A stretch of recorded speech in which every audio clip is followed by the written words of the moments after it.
ka mga katapulan, may nagtanong sa akin katapulan, no, doon sa aking na-post na video, kung bubula ba yan talagang ganyan na sabon, na shampoo. So, susubukan natin mga katapulan. Pero anyways, ikaapat ko na to na gamit. So, at dahil nga, sa vlog na ito, 2 days ako hindi naligo. Maliligo na lang ako, no? Grabe naman to content na to. Kung hindi pa ako hindi ako maligo. So, binasa ko muna syempre ang aking buhok. Ala naman, nasasabunan ko hindi ako magbasa ng aking buhok.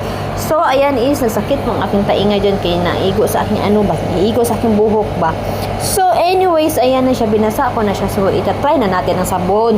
Kung bubula ba talaga yan, mga sisi ko, oh. So, tingnan nyo naman. Kayo na lang ang humusga mga sisi ko kung bubula ba yan or hindi. Pero alam nyo ba sa gamit kong itong sabon na ito in 4 days, no? Is 15 na bata ni oy.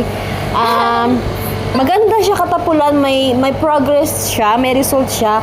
Gaganda yung buhok mo is yung quality ng buhok mo, yung ano ng buhok na tawag nito, yung nag-ano siya ba, magkapal ang buhok mo, tapos mag-shine siya.